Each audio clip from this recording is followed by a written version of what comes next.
Welcome to Going Home Acres, land clearing edition.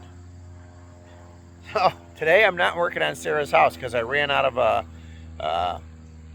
electrical wire, so she's ordering more, and then we're going to get back on the house, finish wiring up all the outlets and the lights. This morning I'm out in the woods. Oh, what's that behind the Ranger? Let me show you what I got. So I bought a Caterpillar, and I think I've been telling people it's a D3. It is not a D3. It is a D4. I know it's a D4 because it says D4 right on it. So, as you can see, I started yesterday. I started pushing trees out. If I face, oh, I can't see anything over there. But over here, you see I started pushing trees down with my skid steer and my tractor. So I have to get in there and start pushing that stuff out. I'm going to do that in a little bit. Maria's taking fire over and put her in the front yard so she can eat grass, fresh grass all day, or all morning anyway. So I'm up here. You can see I pushed down through the woods down there. I'm going to go get the skid steer also with the grapple bucket on it. And that way I can move some of these piles easier once I push them into place. Even though the ground is kind of steep here, and not too bad here, it really gets bad down here. So I may use that as a spot to push everything into.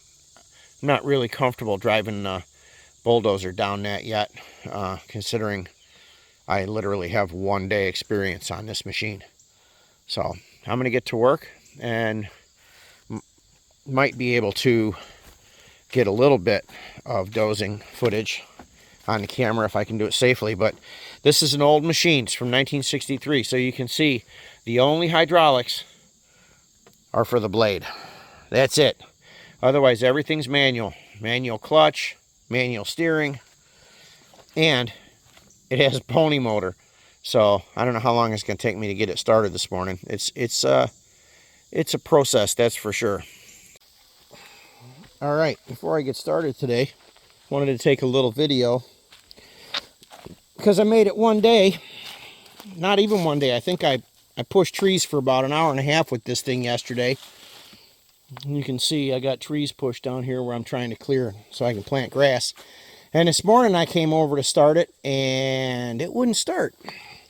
So I don't know if you can see down in there where the drain plug is for the pony motor, and it looks like there's like really thin chocolate milk coming out of it. I think the pony motor blew a head gasket. There's one head here, see where the spark plug is, and I can get to that head pretty simple. It looks like 1, 2, 3, 4, 5, 6 bolts, and I could probably pull that head off there. And then the other head, I come back around to this side of the machine. You see I got fresh oil and 2 spark plugs here. The other head's on this side, and it's 6 bolts, but the starter's attached up there, the starter button. You see where the switch and the button are. And it says that it's on, but I have the battery unhooked, so that's not a big deal. And apparently these things do that because there's drains on the bottom of both of these heads in case you flood it or in case you have a problem with it. You can drain the liquid out of the head. Well, I've only had this machine for a couple of days, so now it's fix-it time. So I'm going to put fresh oil, and I bought the cheapest oil I could buy because if this thing does have a head gasket blown on it, I'm going to put fresh oil in it. It's not going to be any good tomorrow, and I'm going to get this thing started and get it out of here. I have a neighbor who's a heavy equipment mechanic, and he said he'd come. Well, if I can't get it started and get it out of here, he'll come here with he'll come here and I'll bring my skid steer down here and we'll drag this thing and get it started with the skid steer. Chain the blade up because of course the blade's on the ground, and we'll get this thing out of here so I can fix it. There is a fix. It's kind of expensive to take that starter motor off of there and actually replace it with an electric start. And we may end up doing that. We're not sure yet. But still not down on this machine.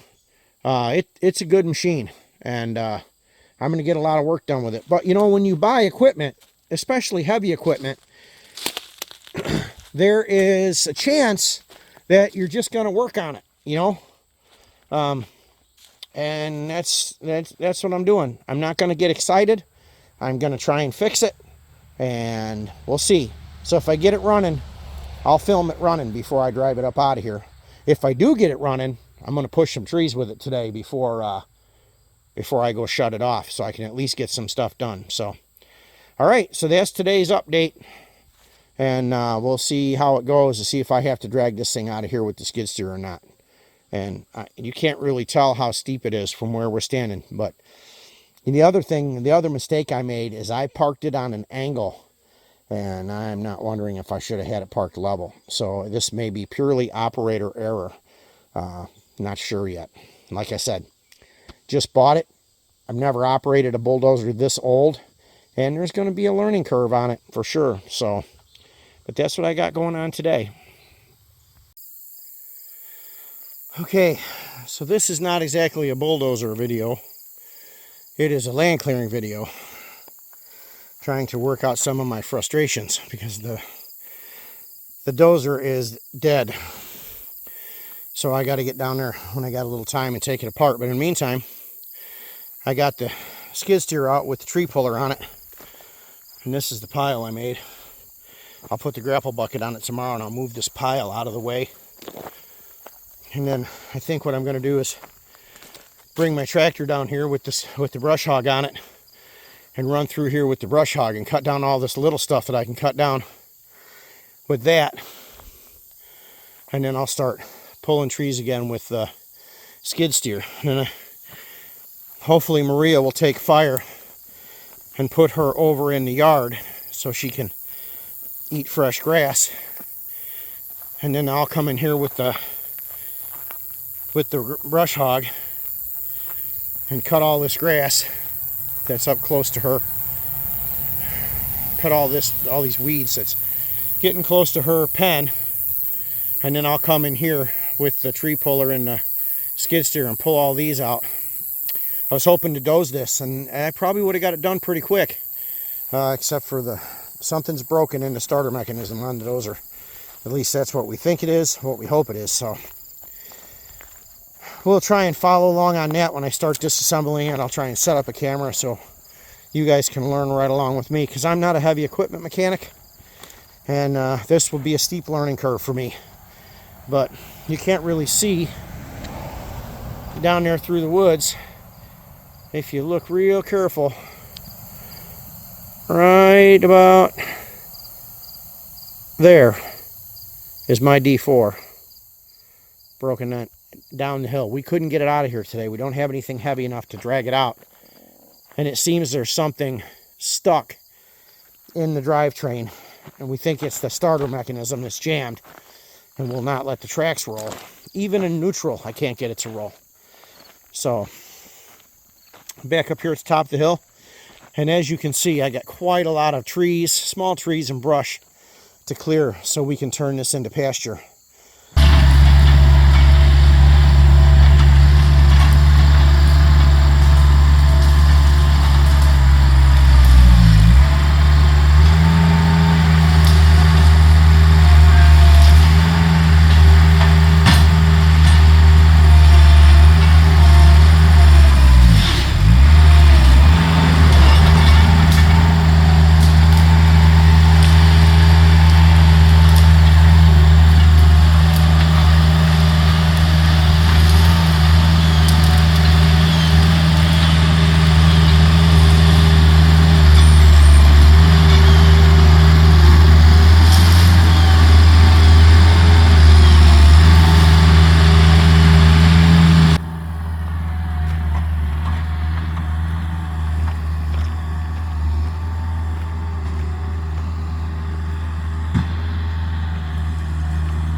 So, I don't know where you're gonna insert this video into the videos I took of that machine that's way down the hill down there. But we kind of had to change a little bit of what we're doing here on the farm. I bought a dozer, and depending on how this video is put together, you'll see the story of my one day of dozing with my D4 Caterpillar. So we had to rearrange. We had to do something a little different. So I have my little skid steer here and my tree puller. I don't know if we've shown any footage of that tree puller, right? Here, walk down around this way. Watch your step. So I'm very fond of buying implements at auction. And I bought this tree puller. It's hydraulic, goes on the front of the skid steer, and the first time I had it on the machine, I broke it in half. So we completely rebuilt it with a new plate and welded it all back together, and now we're pulling trees with it because the dozer's broken. So what we're doing is we're going through and we're pulling these trees one at a time, and I'm just stacking them, and then down the hill down here you'll see a bucket sitting there. Well, that bucket's got two great big hooks on it, and it's called a grapple bucket. So all I do is I pull the trees out with my skid steer. I switch to that hydraulic bucket, the grapple bucket. I come up and I grab a big pile of trees, and then I'm relocating our trees into a big pile. And when I get the dozer fixed, we're going to push them off the edge of this part of the farm. If you think it's steep where we're standing here, it drops off. Yeah, and we're only, how far away would you say we are from the horse? 75 feet maybe. But we're probably 20 feet 20 below. Feet down, yeah. It really drops down low, and it keeps dropping. We were worried when we first bought this place it would be too steep to have pasture, but we have a neighbor, he's about a mile from us, who actually has hay baled on property that is so steep. I don't know how they do it, but they get it done every year. So I have, you'll see there's some stumps sticking up that I haven't cut off flush to the ground yet. When the dozer's running, we're going to try and push those stumps out. If they won't push out, then I'll cut them off flush. We'll plant grass and we won't worry about it. They'll rot off. But it's pretty, it's going pretty well. I'm going to get my tractor over here with my brush hog on it. We're going to mow the weeds down, get everything mowed. I'm going to run into the woods down there and mow everything small that I can mow with the brush hog. And then the next step will be to take a chainsaw and start cutting some of these medium-sized trees out of here. I tried to get a logging company in here to see if I could maybe sell some of the oak and walnut logs that are on the property. I'm having a little bit of difficulty getting somebody who wants to come in and deal with the amount of brush that we have. So I think what I'm going to do is I'm going to take the logs down myself, and those that I think I could sell,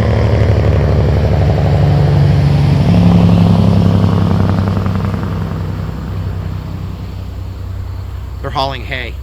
That's about the fourth semi-load of hay that went by in the last couple of days. Those that I think I can sell myself, I'll take to the mill. We have a couple local mills, and if they're too big for me to load or too big to get out of here, then I'll stack them and I'll see if I can get somebody to come pick them up. But the big thing is to get this cleared, get it graded, and get it seeded, and hopefully we'll have grass growing by, maybe by December we'll actually have grass popping up here, and next spring we'll have nice pasture. So that's what we're working on today. So if you want to follow down here, I'll show you the bucket, the grapple bucket, and the dozer.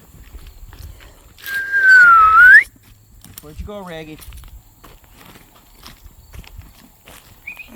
Come on, baby. She was right in here. She's down there, yeah. Yeah, she found something to follow. Hold on, let's stop for 2 seconds. I'm just going to walk off so you can partially see. Now how many feet down from the horse would you say we are? Oh, way down. I mean, the horse is right there. You can see the trailer peeking up. Hold on. But it is a... Yeah, you can see the trailer peeking up in that, and we are really far down. And then it keeps, you can see, I feel like you could probably tell how far. It really drops down. It's like a Drops. canyon down there.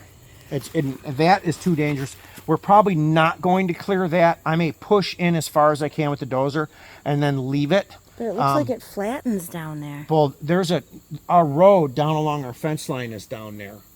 Okay. Down in there somewhere.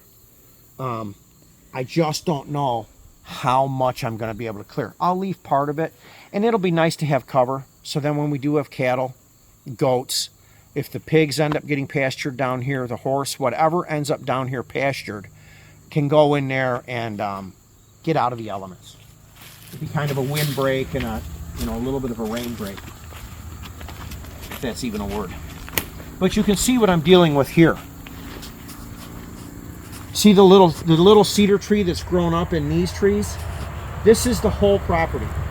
Everything is all kind of tangled in, so it's like little bit at a time that I'm taking out. Now I may take the cedar out, that little oak, but leave this medium-sized oak as shelter, as shade. And then you can see where I'm just pushing and stacking everything in here.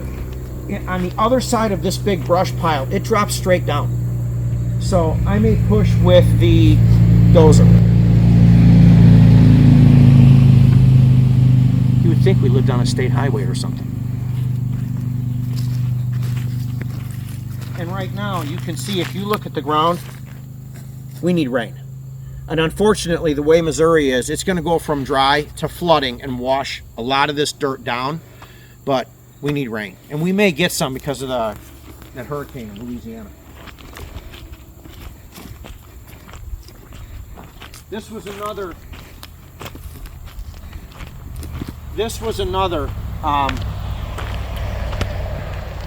auction acquisition. Our local rental company went out of business, and I bought 3 buckets. This is the bucket that was the most important, that I really wanted. This is called a grapple bucket, for those of you who don't know what it is, and it's hydraulic. And I got to tell you, I can pick up, I don't even know how much weight I can pick up with it, but it's awesome. It's definitely my favorite auction purchase so far. And it went cheap because they told me it didn't work. I don't know why they said it didn't work, but I hooked it up to my skid steer and it works perfect. So that's how we're moving the big piles of brush once I get the trees yanked. And if Sarah turns around here, you can see what I'm dealing with. This entire open area looked exactly like this. All those little trees. This split tree, this big split oak here, we may take it down. This little oak over here is coming down. All these little cedars and little scrub brush trees, they're all coming down. And then we'll seed it. We'll seed, once we got to figure out what we want to put in here. If it's just going to be orchard grass, fescue, some clover, Lesbides, something. We don't know what yet. I'm not that schooled, so we'll have to figure that out. And then down here, now we're still walking downhill. And you can see if Sarah, so this is where we had